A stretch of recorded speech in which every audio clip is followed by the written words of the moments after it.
All right, so we're going to start with number one.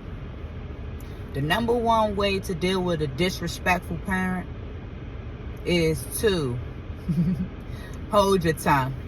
I know it burns you up and make you want to fight them, because it's like people on the streets, you would never let talk to you that way. I get it. Trust me, I understand. Hold your tongue, though. Just let them continue to run their mouth, say whatever they want to say to you. Hold your tongue. Especially if you still live with your parents, hold your tongue. You get more bees with honey, huh? Instead of vinegar.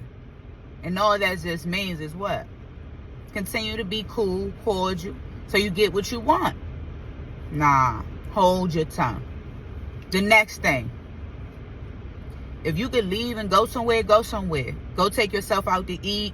Go for a run.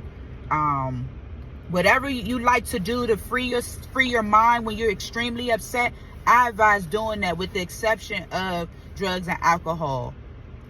I don't want you to drown yourself in drugs and alcohol, because that's a rabbit hole that seems like it has no end, and I'm speaking from experience.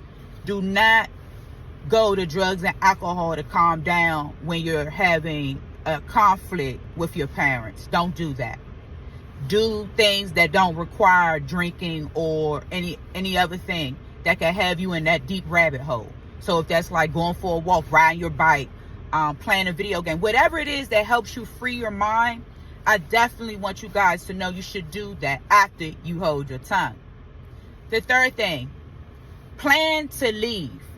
You have to put a plan to leave your parents alone. If you still live with your parents, you have to write a plan out to move. It's just what it is. They're not going to change, and your life is not going to get better until you reposition yourself. You're the one that has to change.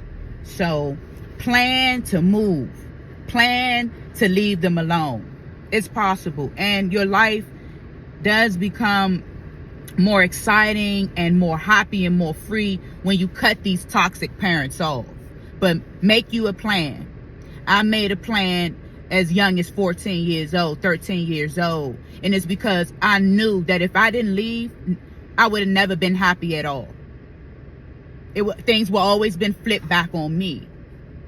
I didn't even learn about mental health and overcoming trauma and how things can traumatize your mind until I became a woman.